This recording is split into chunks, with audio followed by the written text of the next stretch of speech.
April 16th, 1945, 18,000 feet above Küstrin, Germany. Senior Lieutenant Nikolai Kulikov watched a shape materialize through the haze at his 11 o'clock position, 7 miles distant. The shape moved wrong. Too fast. No propeller disc. Just a sleek silhouette cutting through the sky at a speed that made his hands tighten on the control stick of his Bell P-63A Kingcobra.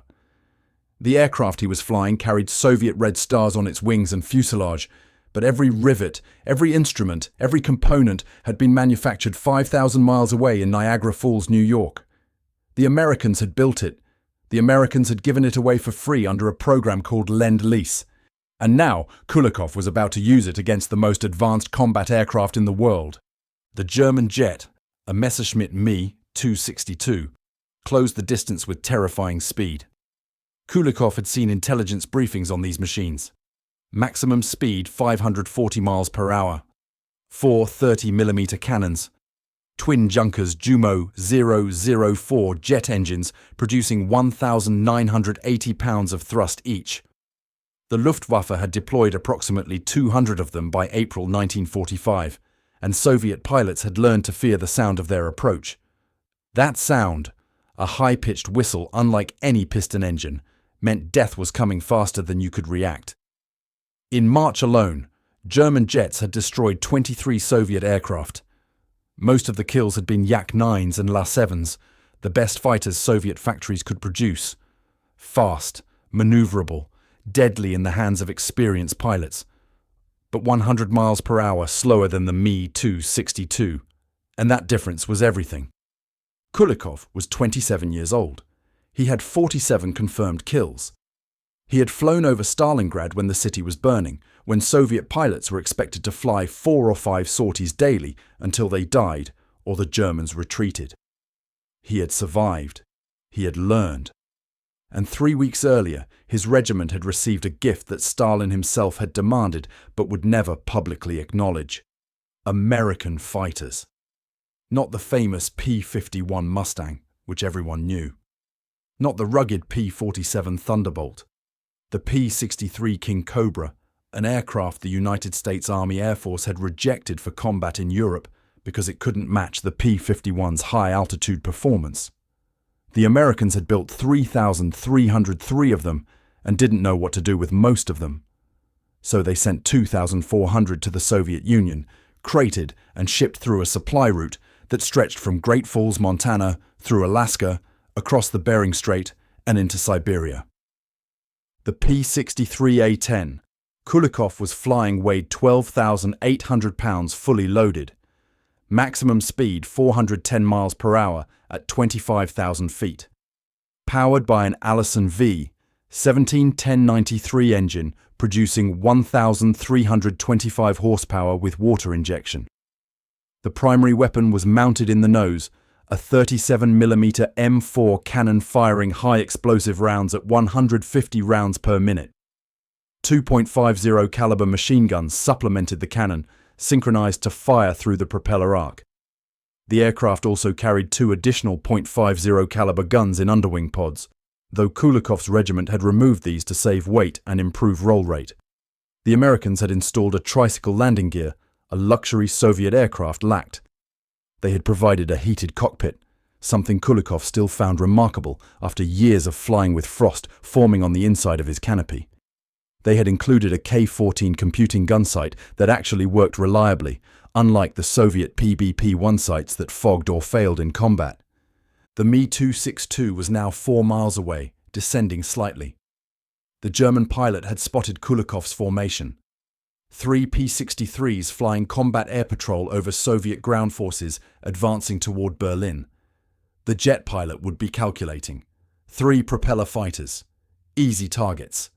The standard Luftwaffe tactic against Soviet fighters was simple. Make one high-speed pass, fire, and climb away before the defenders could react.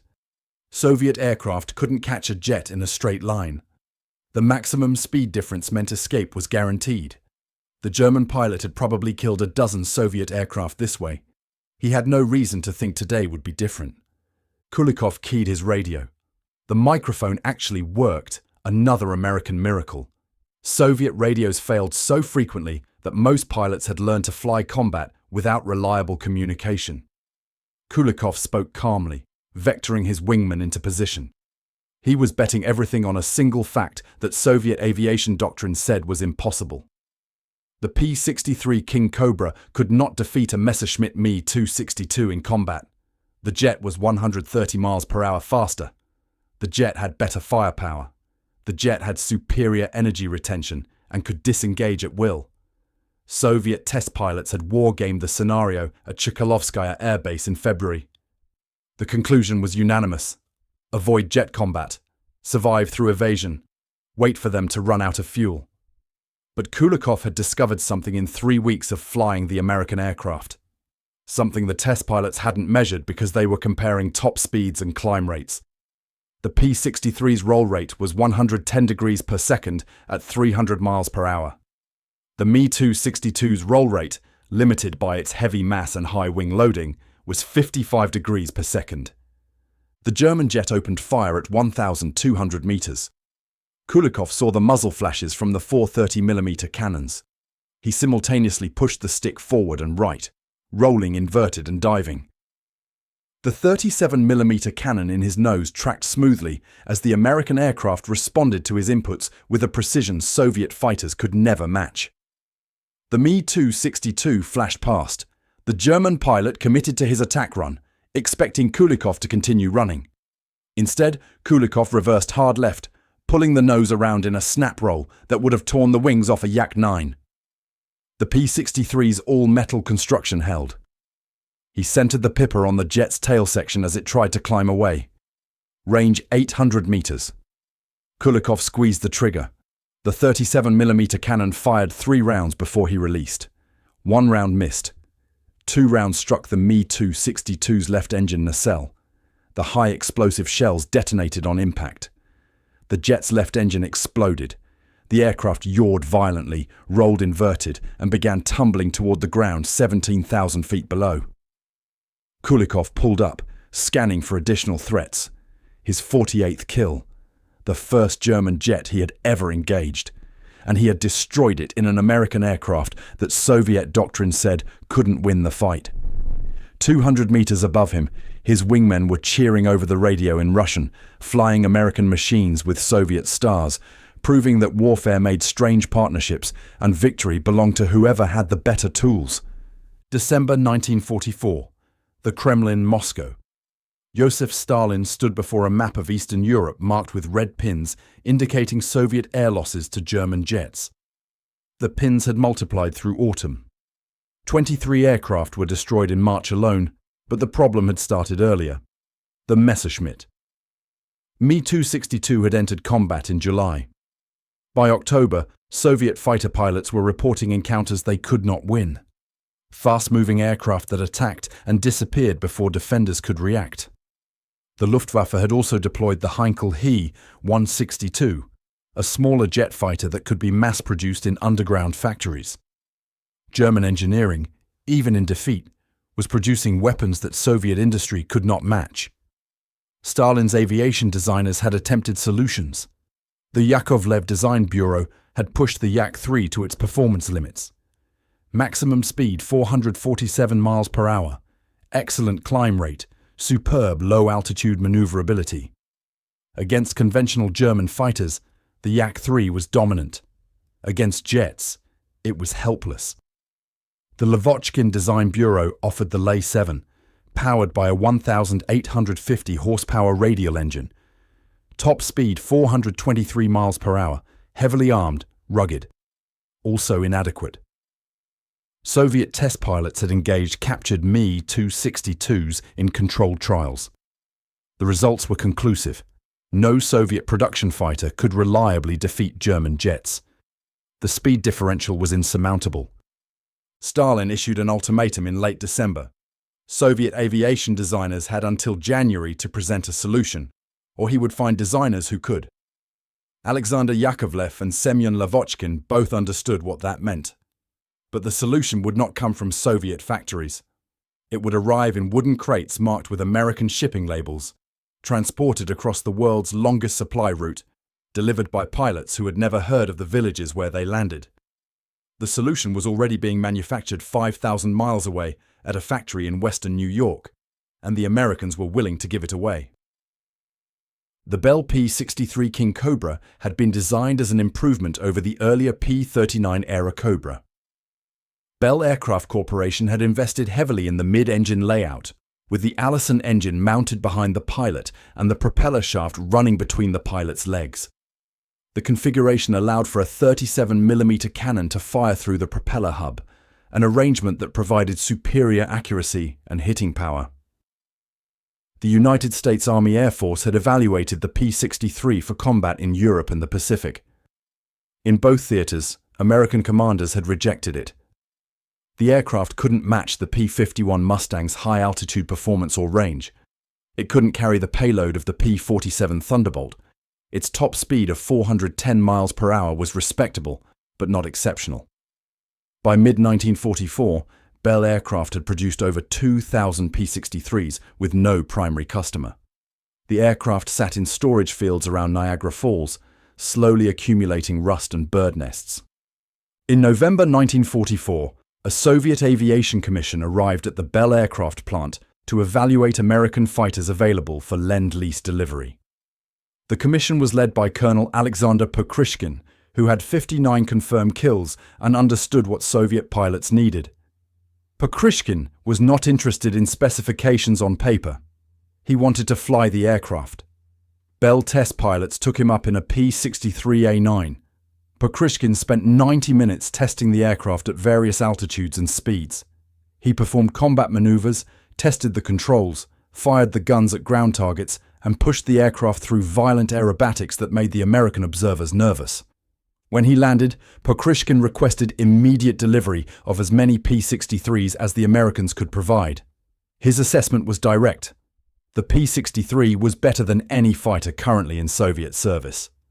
Not faster than the Me-262, but better in every category that mattered for the kind of combat Soviet pilots would actually fight.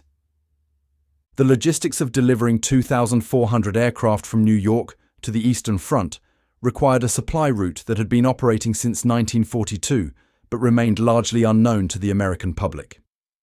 The Alaska-Siberia Air Route, abbreviated ALSIB, stretched 6,000 miles from Great Falls, Montana, through Canada, across Alaska, over the Bering Strait, and into Siberia.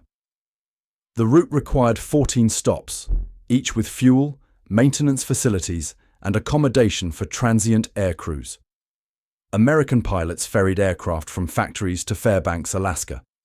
Soviet pilots took over at Ladd Field in Fairbanks and flew the aircraft across Siberia to distribution centers near Moscow. The route operated year-round, despite temperatures that reached -60 degrees Fahrenheit in winter. The first P-63s began arriving in February 1945. Soviet receiving officers at Krasnoyarsk counted 400 aircraft that month alone, delivered by pilots who had flown through weather that grounded commercial aviation. Each aircraft arrived with complete documentation, maintenance manuals translated into Russian, and spare parts sufficient for 100 hours of operation. The Americans had included tools calibrated to metric specifications. They had provided engine stands, propeller balancing equipment, and oxygen refilling systems. The level of support exceeded anything Soviet pilots had experienced with domestically produced aircraft. Every P-63 arrived with a full complement of instruments that actually functioned. The radios worked. The gun sights didn't fog. The cockpit heaters maintained temperature even at 30,000 feet. These were not experimental prototypes or hand-built specials. These were production aircraft built to standards that Soviet factories, operating under wartime pressure, could not replicate. Soviet conversion training began immediately. Experienced pilots transitioning from the Yak-9 to the P-63 required 6 days of instruction. The tricycle landing gear alone demanded new techniques. Soviet fighters used conventional tailwheel configurations that required careful handling during takeoff and landing. The P-63's nose wheel made ground operations easier, but felt unnatural to pilots trained on Soviet types. The mid-engine layout created a different weight distribution. The 37mm cannon had a slower rate of fire than Soviet 20mm weapons, but delivered 3 times the explosive force per hit. Pilots had to recalibrate their shooting. They also had to learn to trust American engineering. Soviet pilots were accustomed to systems that failed, to engines that quit without warning, to radios that crackled with static or went silent. The P-63 worked reliably, and that reliability felt suspicious until pilots accumulated enough flight hours to believe it. By March 15, 1945, 3 Soviet fighter regiments had completed conversion training and deployed to forward airfields supporting the drive toward Berlin. The 9th Guards Fighter Regiment received 36 P-63A-10s. The 17th Guards Fighter Regiment received 32.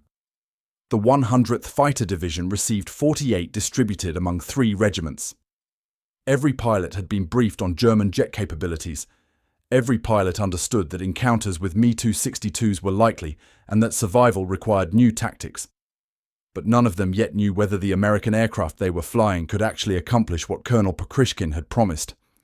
That answer would come 3 days later when Lieutenant Dmitry Glinka encountered 2 Me-262s over the Silo Heights and discovered that the P-63's roll rate could force a jet into a fight it couldn't win. March 18, 1945. The P-63 Kingcobra flew its first combat mission against German jets over the Silo Heights, 30 miles east of Berlin. The 9th Guards Fighter Regiment deployed 12 aircraft that morning. Soviet ground forces were preparing for the final assault on the German capital, and Luftwaffe jets had been attacking supply columns and artillery positions with impunity. The regiment's mission was simple: stop the jets or die trying. By noon, 3 Me-262s had engaged the Soviet formation. 2 German jets were destroyed. 1 was damaged and forced to land at an emergency field. 0 P-63s were lost. Soviet ground commanders who had watched the engagement sent urgent reports to Moscow. American aircraft had just accomplished what no Soviet fighter could do. They had fought German jets and won. The weapon that made the difference was mounted in the nose of every P-63. The 37mm M4 cannon fired high explosive rounds weighing 1.34 pounds each. Soviet fighters carried 20mm cannons that fired shells weighing 0.27 pounds. The weight difference translated directly into destructive power. A single 37mm hit could destroy an engine, sever a control surface, or break an aircraft's spine. Soviet 20mm weapons required multiple hits to achieve the same effect, and against fast-moving jets, pilots rarely got multiple opportunities.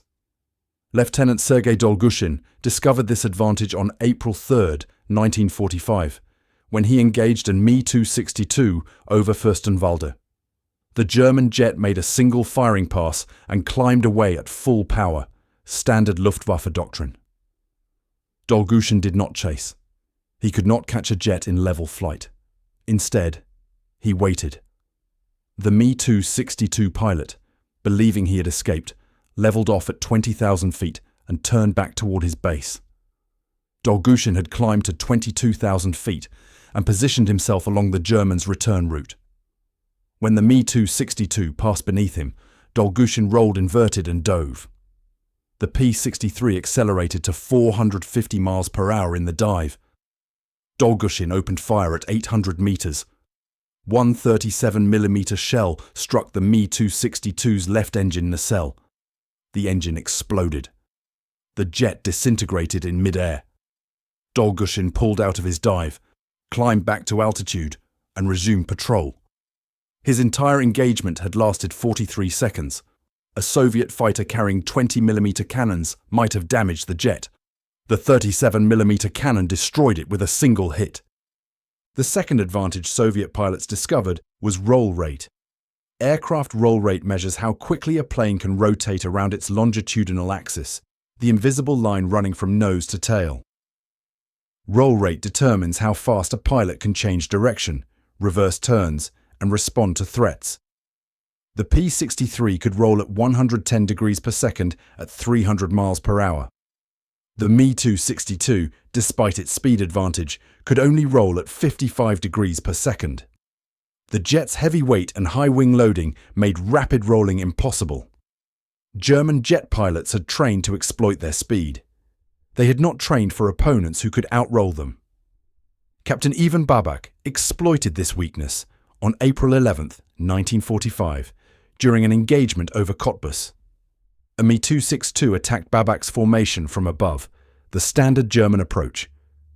Babak did not attempt to climb or run. He rolled hard right, then immediately reversed left. The violent direction changes forced the German pilot to choose, commit to a turning fight or break off. The German chose to fight. Fatal mistake. Babak rolled again, pulling his nose inside the jet's turn radius. The P-63 responded instantly to control inputs.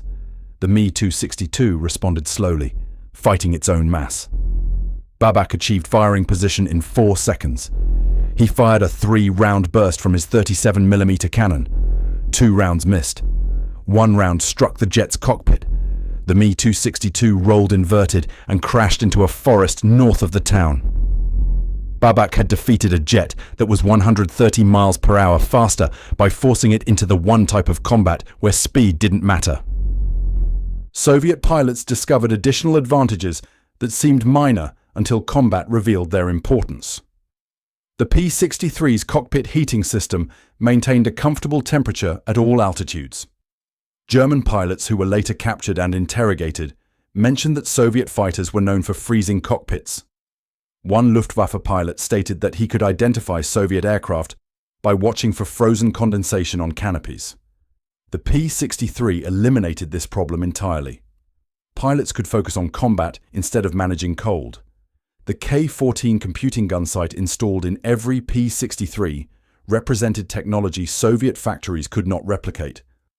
The sight automatically calculated lead angles for deflection shooting, adjusting for target speed and range. Soviet PBP-1 sights required pilots to estimate lead manually, a skill that took years to develop and often failed under stress. American gun sights worked reliably and made average pilots shoot like experts. Radio communication transformed Soviet fighter operations in ways that Soviet command had not anticipated. Soviet radios failed constantly. Frequencies drifted. Components burned out. Static made communication impossible. Most Soviet pilots flew combat without reliable radio contact, using hand signals and pre-planned tactics. The P-63's radio worked. Pilots could coordinate in real time, warn each other of threats, and adjust tactics during combat. The 9th Guards Fighter Regiment reported that radio reliability alone increased combat effectiveness by approximately 40%. Pilots who could talk to each other fought as a team. Pilots who flew in radio silence fought as individuals. The P-63's durability exceeded Soviet aircraft in measurable ways. All-metal construction meant the airframe could absorb battle damage that would destroy Soviet fighters. Soviet aircraft used mixed construction, combining metal frames with wooden wings and fabric control surfaces. Cannon shells that would blow apart a wooden wing might only dent a metal one. On April 19, 1945, Lieutenant Fyodor Shinkarenko returned to base in a P-63 that had taken 720mm hits during combat with an Me-262. The American aircraft had holes in both wings, damage to the tail, and a destroyed radio. The engine still ran. The controls still responded. Shinkarenko landed safely. Soviet mechanics examined the damage and concluded that a Yak-9 with identical hits would have crashed. The P-63 flew again 3 days later after repairs.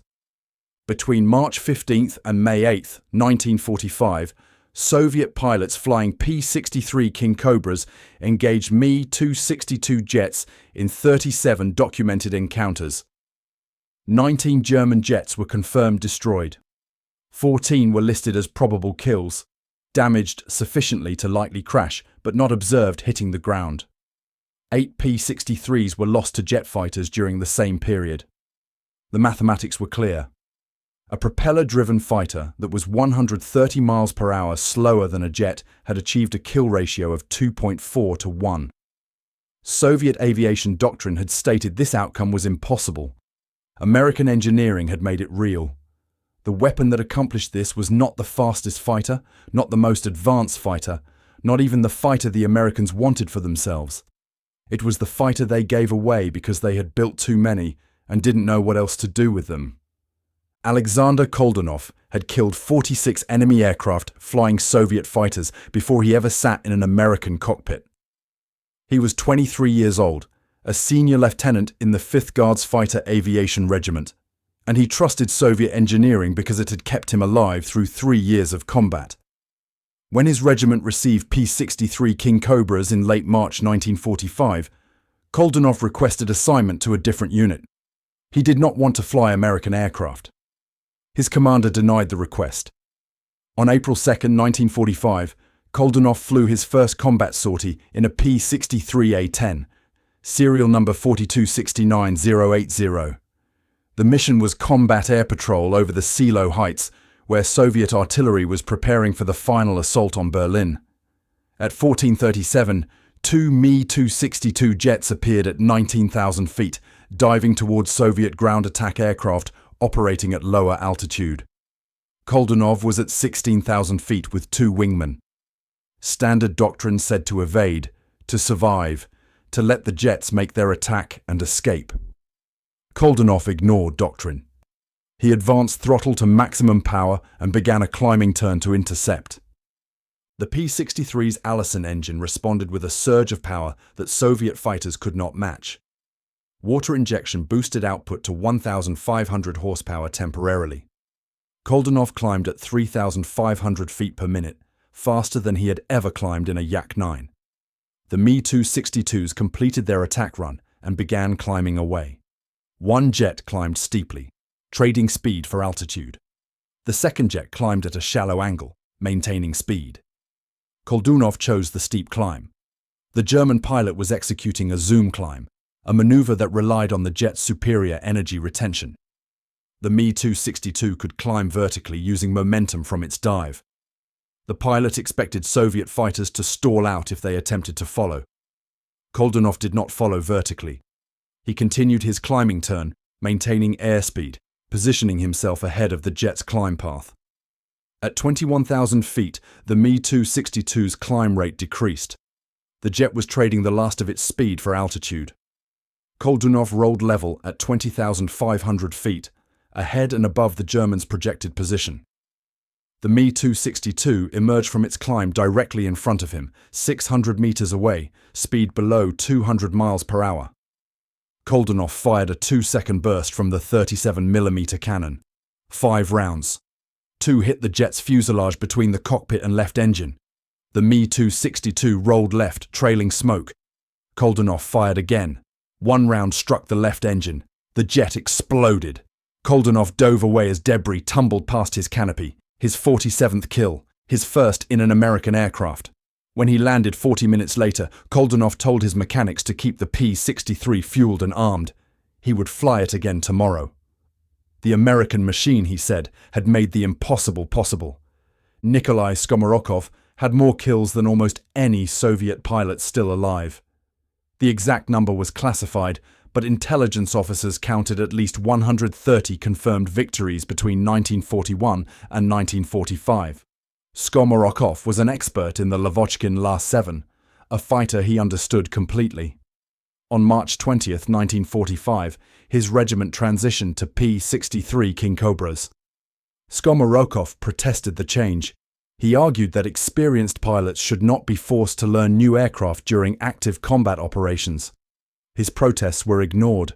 He completed conversion training in 5 days and resumed combat operations on March 26. On April 8, 1945, Kulikov was leading a 4-aircraft patrol over Müncheberg when a Mi-262 attacked from above. The German pilot selected Skomorokov's wingman, a 19-year-old lieutenant flying his 8th combat mission. The Mi-262's 30mm cannons hit the wingman's P-63 in the engine compartment. The American fighter exploded. Skomorokov saw the flash in his peripheral vision and knew his wingman was dead before the debris hit the ground. Skomorokov reversed hard left, pulling the P-63 through a vertical bank that grayed his vision. The Mi-262 was 2,000 meters ahead, climbing away at full power, confident in its speed advantage. Skomarokov did not chase. He climbed to 18,000 feet and waited. German jet pilots followed patterns. After an attack, they climbed to altitude, circled the combat area, and looked for additional targets. If none appeared, they returned to base. Skomarokov positioned his remaining 3 aircraft in a line abreast formation at 18,000 feet, visible to anyone looking. Bait. At 16:23, the Me-262 returned. The German pilot saw 3 Soviet fighters below him and began his attack dive. Skomarokov waited until the jet committed, until its dive angle made escape impossible without completing the pass. Then he rolled inverted and dove to meet the attack head-on. The Me-262 was diving at 500 miles per hour. Skomarokov was diving at 420 miles per hour. Closure rate, 920 miles per hour. Distance collapsed from 1,200 meters to 400 meters in 2.9 seconds. Skomarokov opened fire at 400 meters. The 37mm cannon fired 8 rounds. The Me-262 fired simultaneously. Both pilots were aiming directly at each other. Both committed to a collision course. At 200 meters, the German pilot broke left. Skomarokov held the course. One 37mm round struck the Me-262's nose section. The high-explosive shell detonated in the forward fuselage. The jet's cockpit disintegrated. The German pilot ejected, his parachute deploying at 17,000 feet. Skomarokov pulled out of his dive at 14,000 feet. His P-63 had taken no hits. He climbed back to patrol altitude and resumed his mission. That evening, he told his squadron commander that the American aircraft was acceptable for combat operations. Coming from Skomarokov, this was high praise. Sultan Ahmet Khan was Crimean Tatar, a minority in the Soviet Air Force, a man who had proven himself through 30 confirmed kills and a hero of the Soviet Union medal. He specialized in head-on attacks, a tactic that required absolute precision and nerves that did not break under pressure. Most pilots avoided head-on passes. The closure rates were too high, the margin for error too small. Ahmet Khan preferred them because they neutralized the enemy's tactical advantages and reduced combat to pure shooting skill. On April 22, 1945, Ahmet Khan was flying combat air patrol over the outskirts of Berlin when a Me-262 approached his formation at high speed. The German pilot had learned to avoid turning combat with Soviet P-63s. His new tactic was high-speed slashing attacks, firing and escaping before Soviet fighters could respond. Ahmet Khan recognized the approach. The Me-262 was 3,000 meters away, closing at 500 miles per hour. Ahmet Khan turned directly toward the jet and accelerated. Head-on pass. German jet pilots had learned that Soviet fighters carried light armament. Yak-9s and La-7s mounted 20mm cannons that were dangerous but not devastating. A head-on pass against Soviet fighters was risky but survivable. The P-63's 37mm cannon changed this calculation completely. One hit would be fatal. The German pilot saw Ahmet Khan turning toward him and maintained course for 3 seconds, then broke off the attack and climbed away. Ahmet Khan did not fire. He did not need to. The threat alone had worked. The Me-262 retreated. Over the next week, Ahmet Khan used the same tactic 4 more times.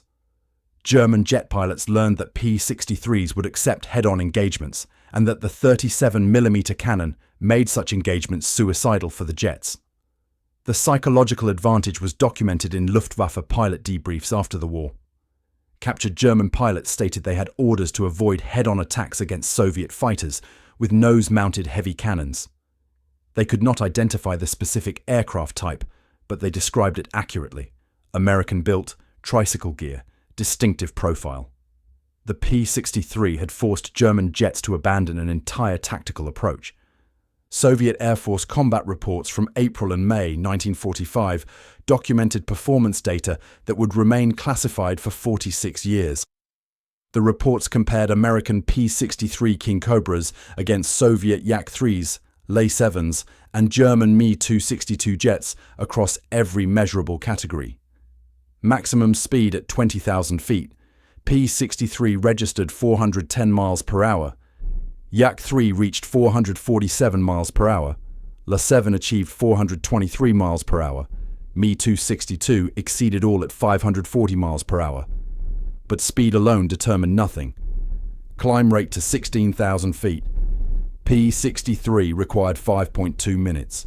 Yak-3 needed 4.1 minutes. Le-7 took 5.5 minutes. Me-262 reached altitude in 6.2 minutes despite its speed advantage because jet engines of 1945 were inefficient at low speeds. Service ceiling. P-63 operated effectively to 43,000 feet. Yak-3 to 35,400 feet. Le-7 to 34,400 feet. Me-262 to 37,600 feet. Armament weight of fire measured in pounds per second. P-63 delivered 3.7 pounds through its 37mm cannon and machine guns. Yak-3 delivered 2.1 pounds with 20mm cannon and machine gun. La-7 delivered 3.2 pounds with 320mm cannons. Me-262 delivered 15.4 pounds through 430mm cannons. Range, P-63 could fly 450 miles on internal fuel. Yak-3 managed 405 miles. Le-7 achieved 395 miles. Me-262 operated for only 652 miles, but its high fuel consumption limited combat time to 60 minutes total. The maintenance data revealed disparities that Soviet commanders found disturbing. Maintenance hours required per flight hour. P-63 demanded 9.3 hours of maintenance for every hour flown. Yak-3 required 14.2 hours. Le-7 needed 16.8 hours. Me-262 consumed 50 hours of maintenance per flight hour due to temperamental jet engines that required replacement every 25 hours. Operational readiness rates measured the percentage of aircraft available for combat on any given day. P-63 units reported 94% operational readiness, meaning 94 of every 100 aircraft could fly combat missions. Yak-3 units averaged 67% readiness. La-7 units managed 71%. Me-262 units struggled to maintain 40% readiness due to constant mechanical failures. Pilot survival rates after being hit by enemy fire. P-63 pilots survived 76% of aircraft damage incidents. Yak-3 pilots survived 52%. La-7 pilots survived 58%. Me-262 pilots survived only 31% because jet fuel was highly flammable and the aircraft had no armor protection. Radio functionality. P-63 radios worked reliably in 97% of missions. Soviet-built radios in Yak-3 and La-7 aircraft functioned properly in only 43% of missions. Soviet Air Force intelligence conducted pilot preference surveys in April 1945 among regiments that operated both Soviet and American aircraft. The survey asked a single question. Given a choice, which aircraft would you fly into combat tomorrow? Results from 847 pilots. 618 chose the P-63 Kingcobra. 147 chose the La-7. 82 chose the Yak-3. 73% preferred the American aircraft. Written comments from the survey revealed reasons. One pilot wrote that the P-63 felt like flying a machine designed by engineers who expected pilots to survive.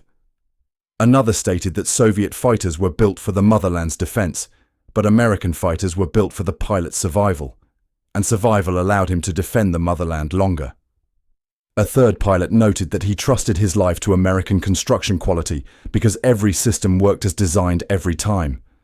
These surveys were filed in classified archives and marked secret. Soviet propaganda could not acknowledge that the Red Air Force's finest pilots preferred American aircraft over Soviet designs. Production statistics explained the quality gap. Bell Aircraft Corporation's Niagara Falls plant produced the P-63 on assembly lines that manufactured one aircraft every 8.2 hours during peak production in early 1945. Each aircraft was built to tolerances measured in thousandths of an inch. Quality control inspectors rejected components that deviated from specifications. Defect rates in delivered P-63s averaged 0.7%, meaning 993 of every 1,000 aircraft met full operational standards without modification. Soviet aircraft factories during the same period operated under wartime emergency conditions. The Yakovlev factory number 153 produced Yak-3 fighters at a rate of 1 aircraft every 14 hours. Quality control was minimal. Defect rates in delivered Yak-9s and Yak-3s exceeded 12%. Aircraft left factories with missing components, misaligned guns, improperly installed radios, and engines that leaked oil. Field mechanics spent days correcting factory defects before aircraft could fly combat missions. The Lavochkin factory number 381 produced La-7 fighters with similar quality problems. Manufacturing precision was sacrificed for production speed. Soviet aviation doctrine accepted this trade-off. Quantity mattered more than quality, and overwhelming numbers would compensate for individual aircraft deficiencies. American manufacturing standards created aircraft that Soviet mechanics found easier to maintain than Soviet designs. P-63 components were interchangeable. An engine from one aircraft could be installed in another without modification. Soviet aircraft required hand-fitting of parts because factory tolerances were inconsistent. A Yak-3 engine from one production batch might not fit properly in an airframe from a different batch.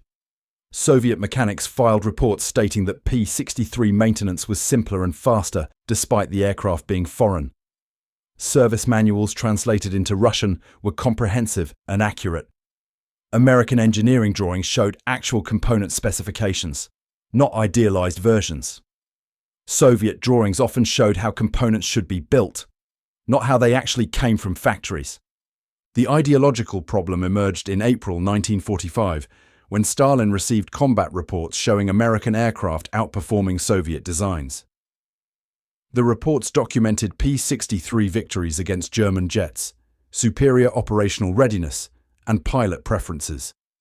Stalin recognized the implications immediately. Soviet propaganda had spent 4 years proclaiming Soviet technological superiority, Soviet industrial might, Soviet engineering excellence. The truth was different. American aircraft given to the Soviet Union for free were superior to Soviet aircraft that factories produced at tremendous cost in resources and labor. Stalin issued orders on April 23, 1945. All P-63 combat operations were reclassified secret. All pilot reports mentioning American aircraft would be edited. All photographs showing P-63s would be captioned as Soviet fighters. All victories achieved in P-63s would be credited to Soviet aircraft in official records and public communications. The deception began immediately. Post-war, the erasure intensified. Between 1945 and 1946, Soviet units transitioned P-63s to second-line duties and storage. Frontline regiments received new Soviet jet fighters, the MiG-9 and Yak-15. Neither matched the P-63's combat record, but both were Soviet-designed. American aircraft were transferred to units in Central Asia and Siberia, far from observers. By 1948, most P-63s had been scrapped or converted to target drones. Soviet histories of the Great Patriotic War published in the 1950s and 1960s credited all air victories to Soviet aircraft. The Yak-3 and La-7 were celebrated as the fighters that defeated the Luftwaffe. The P-63 was mentioned briefly, if at all, usually described as adequate for training purposes but unsuitable for combat. Soviet pilots who had flown P-63s in combat were forbidden from discussing American aircraft publicly. Alexander Pokrishkin, who had personally evaluated and recommended the P-63, wrote his autobiography in 1953. The manuscript mentioned American aircraft extensively and credited them with significant victories. Soviet censors revised the manuscript. The published version contained one paragraph about Lend-Lease aircraft and credited Pokrishkin's late-war victories to the La-7. Western historians denied access to Soviet archives accepted official Soviet accounts. For 45 years, the P-63's combat record against German jets remained unknown outside classified Soviet files.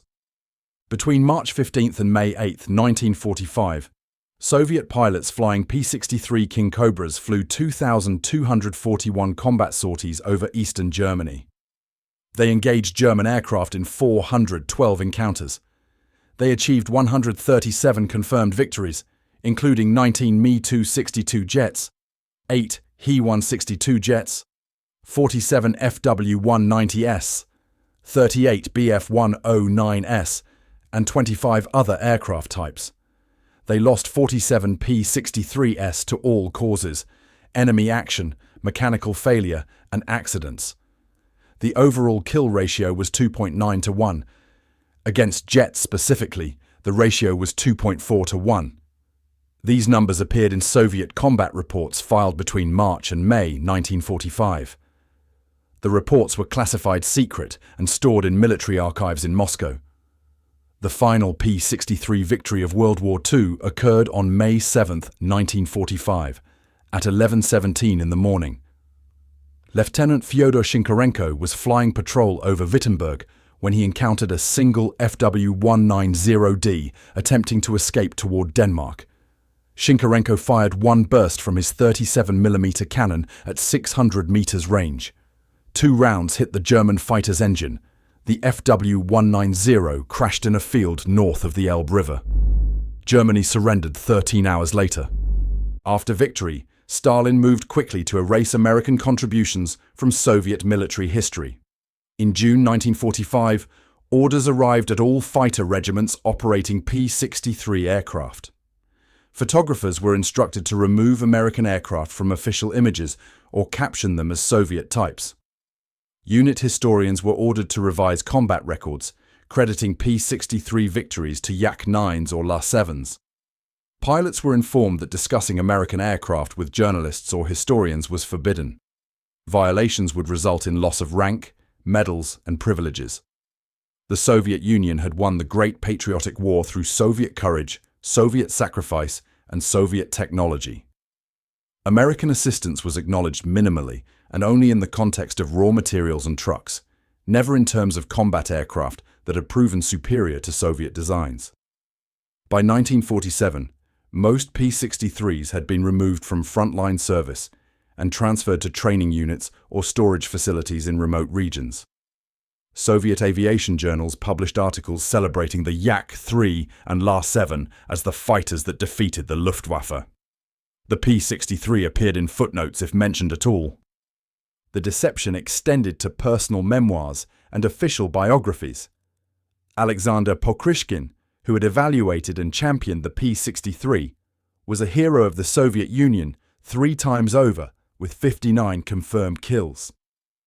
His autobiography was published in 1953 under the title Sky of War. The original manuscript submitted to Soviet censors contained 12 pages describing P-63 operations, including detailed accounts of engagements against Me-262 jets. The published version contained 4 paragraphs about Lend-Lease aircraft. Those paragraphs described the P-63 as adequate for training purposes, but inferior to Soviet fighters in combat. Pokryshkin's victories between March and May 1945, achieved in a P-63, were credited to the La-7 in the published text. Pokryshkin never corrected the record publicly. He died in 1985 without acknowledging the censorship. Other pilots who had flown P-63s in combat received similar treatment. Their memoirs were edited, their interviews were scripted, their photographs were altered. Soviet historians writing about the air war in 1945 relied on official records that had been systematically falsified. Western historians had no access to Soviet archives during the Cold War. They accepted Soviet accounts because no alternative sources existed.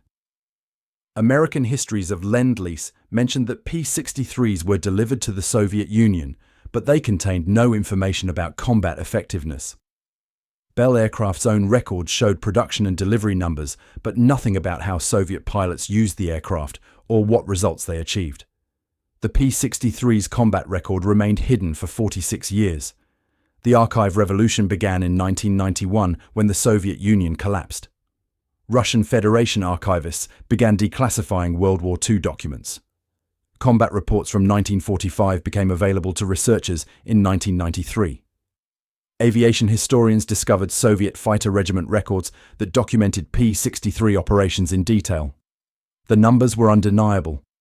American aircraft had outperformed Soviet designs in measurable ways: higher operational readiness, better pilot survival rates, superior combat results. Russian aviation journals published articles in 1994 and 1995 acknowledging what Soviet propaganda had denied. The P-63 had been one of the most effective fighters in Soviet service during the war's final months. Surviving pilots, now in their 70s and 80s, began speaking publicly. Alexander Koldenov gave an interview to a Russian aviation magazine in 1992. He was 70 years old, a retired Soviet Air Force general. The interviewer asked about his experience with American aircraft. Koldenov stated plainly that Soviet pilots could not have stopped German jets without American planes. He described the P-63's roll rate, its 37mm cannon, and its reliability. He said that flying Soviet fighters against Mi-262s was suicide, but flying P-63s made victory possible. The interview was published in Russia, but received minimal attention in the West. Koldenov died in 1995. Nikolai Kulikov gave a similar interview in 1993. He was more direct. He said American aircraft had saved Soviet lives and that Soviet censorship had dishonored the memory of pilots who flew them. Kulikov died in 1994. Sultan Ahmet Khan died in 1971, before archives opened, never having publicly discussed his P-63 victories against jets. 3 P-63 Kingcobras survived in Russian museums, identified by researchers in 2012. One aircraft, serial number 42-69467, is displayed at the Central Armed Forces Museum in Moscow. It carries Soviet red stars and the number 23 in white. Museum labels identify it as an American P-63A delivered under Lend-Lease in February 1945. The display includes photographs of Soviet pilots who flew the type and combat statistics showing victories against German aircraft. A second P-63, serial number 43-11053, is stored at the Menino Air Force Museum outside Moscow. This aircraft is in poor condition, missing its engine and propeller, but the airframe is complete. Museum curators have documented its combat history. Records show this specific aircraft was flown by 6 different pilots between March and May 1945 and was credited with 11 confirmed victories.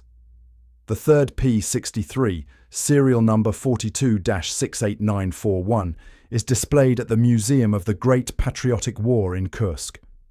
It was restored in 2008 with assistance from American aviation historians who provided original parts and technical documentation. American museums have recognized the Lend-Lease contribution in recent years. The National Museum of the United States Air Force in Dayton, Ohio, includes a Lend-Lease exhibit featuring a P-63 painted in Soviet markings. The exhibit explains that 2,400 P-63s were delivered to the Soviet Union and that Soviet pilots flew them successfully against German jets. The Museum of Flight in Seattle has a similar exhibit. Both museums acknowledged that the P-63's combat record remained unknown for decades due to Soviet secrecy. Annual commemorations of the Alaska-Siberia air route occur in Fairbanks, Alaska, where American pilots handed aircraft to Soviet crews. Russian and American veterans attend when health permits. In 2015, the 70th anniversary of victory in Europe, both governments acknowledged Lend-Lease cooperation publicly. Russian President Vladimir Putin mentioned American military aid in a speech, though he emphasized Soviet sacrifice as the primary factor in victory.